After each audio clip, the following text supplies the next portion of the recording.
So India has set this incredibly ambitious goal for itself to become a developed nation by the year 2047.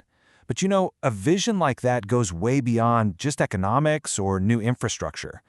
At its absolute core, this mission is all about people. Today, we're going to dive into the two fundamental pillars that India is building its future on. That's education and health, and we'll look at what's working and, crucially, what has to happen next. Viksit Bharat, which means Developed India, is the official name for this whole vision. And this quote, it really nails it. The goal isn't just growth for the sake of growth. It's about making sure that the country's progress is directly tied to the well-being and the potential of every single person. To really wrap your head around the sheer scale of this, just look at this number. That's 24.69 crore, or over 246 million students. That is more than the entire population of Brazil.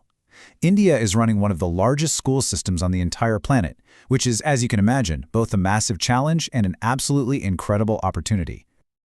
All right, so where does a journey like this even begin? Well, it all starts with a solid foundation. We're talking about early childhood and school education. Now, while India has made some huge strides, you can see here that it still trails some of its global peers in the average number of years a child is expected to stay in school. Closing this gap is absolutely the critical first step in turning that massive young population into high-quality human capital. And on the ground, we are seeing this huge push to improve the basics. We're talking about things like drinking water, functional toilets, and electricity becoming standard in schools. And look, this isn't just about comfort, it's about creating a safe, effective learning environment where students can actually thrive.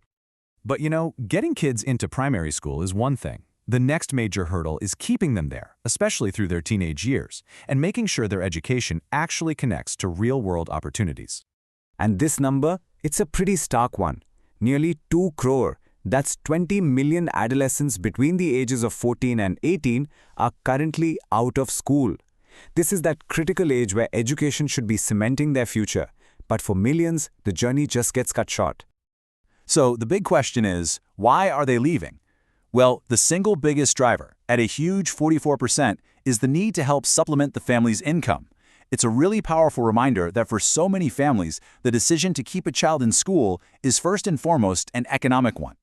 And here's where we see a massive disconnect. A staggering 92% of adolescents have no skills training whatsoever. So if education doesn't seem like it's going to lead to better job prospects, that economic pressure to drop out, it becomes almost impossible to ignore. There's a huge opportunity here to integrate practical vocational training right into the school curriculum. Okay, so from that foundation, let's move to the top of the pyramid, higher education.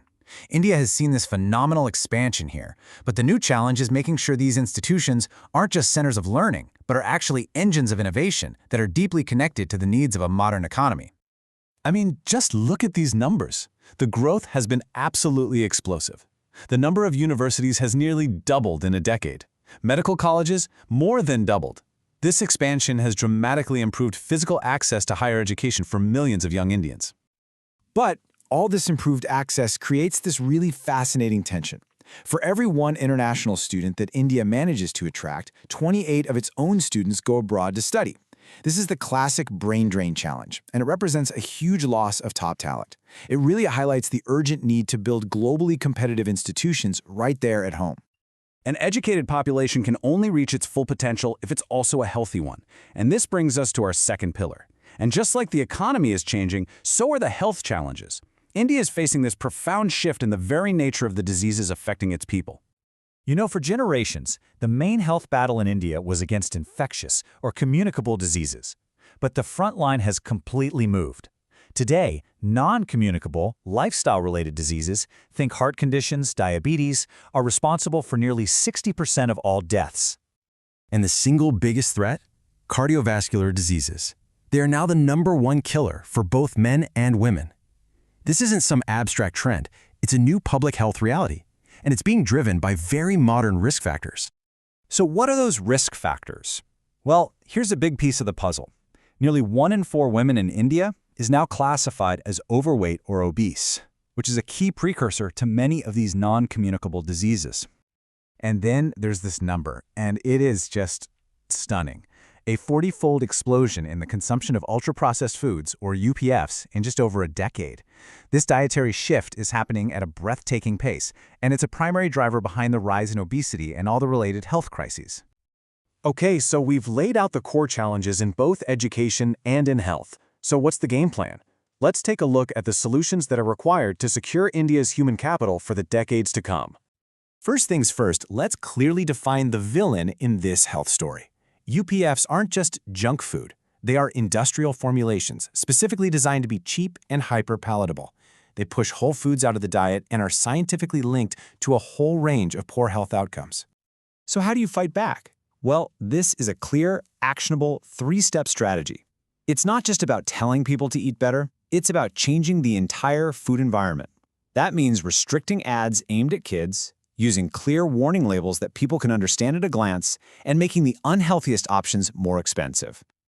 And circling back to our first pillar, the future of Indian education is all about becoming more global, more targeted, and more connected. This means turning that brain drain into a brain gain. It means using data to actually help students who are falling behind. And it means forging real, productive partnerships between universities and industries.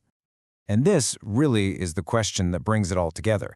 India has this historic opportunity called the demographic dividend. It's a period where it has more working-age people than dependents. Harnessing the incredible potential of this youth population through smart, sustained investment in education and health, well, it isn't just a policy choice, it is the defining challenge that will shape India's destiny for the entire 21st century.